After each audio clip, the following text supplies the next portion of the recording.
All right. So today we're talking about 2019 reflections, and we're going to take a moment to reflect on 2019 before we cross over to 2020.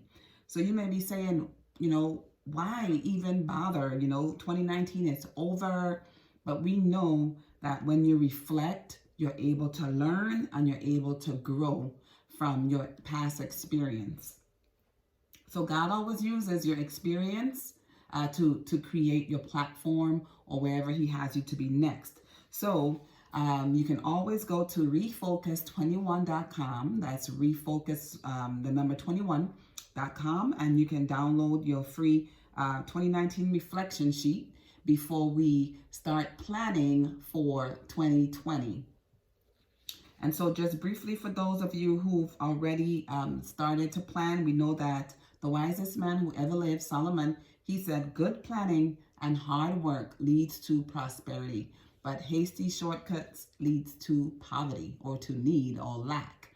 So we don't want you to go into 2020 on a foundation that's going to lead to you lacking in any area.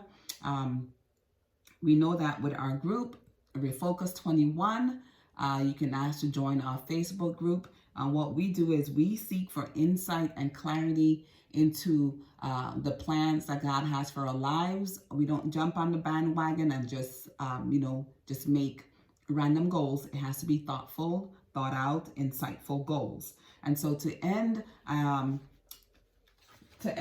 want to also, as we do the reflection, what we're going to be doing is taking our last year's goals, kind of looking over those. I'll just walk you through it. You can do it on your own. And then we're going to see how we did with our 2019. So this is 2019 planner as we cross over into 2020. So you have your reflection sheet. And I made it really simple. It's not complicated. It doesn't take much time. It says relationship goals. Which ones help me to grow? So you had some relationships, some were meaningful and some wasn't. And you need to be able to distinguish the two so that you can know which ones that you should focus on. And so I started writing a couple to give you an example. Which ones helped me to grow?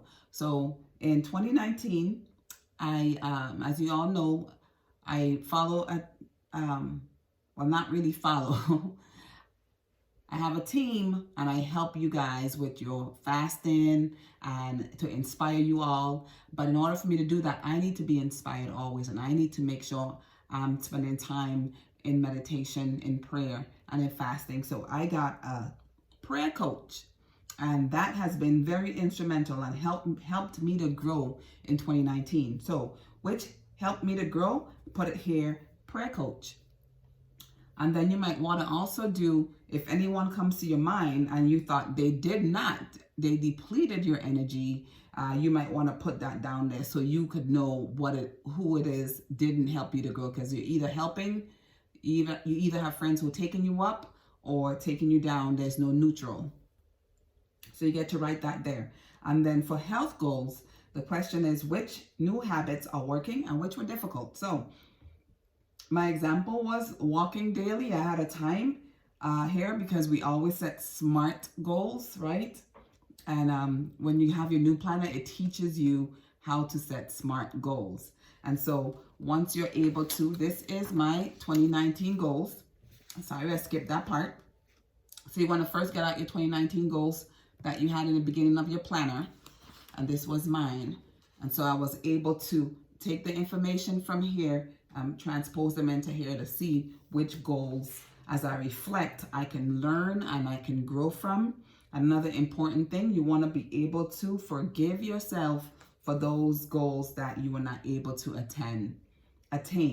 And then you also want to forgive anyone that you came up with as you were going through your relationships, that you had any issues with, etc., or you were hurt. You want to be able to forgive. You want to go in to 2020 light and empty of all negativity. And that's not just going to come naturally. You're going to have to sit down and reflect on your year without the hype, so that you can, make solid goals for yourself in 2020.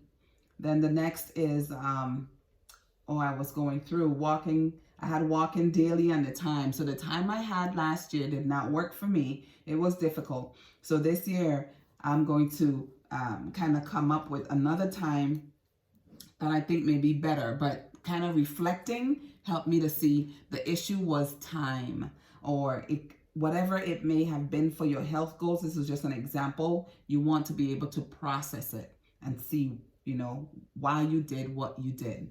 The next is financial goals. What strategy helped me to save? And so that you can put down what your goals were and which one of your financial goals was able to help you. So if it was working, you want to be able to transfer it into your next year's goal. All right. And so that is how we use our reflection sheet. And on the next video, I will show you all the resources that I have to help you set your goals for 2020. All right. So I'll see you in the next video.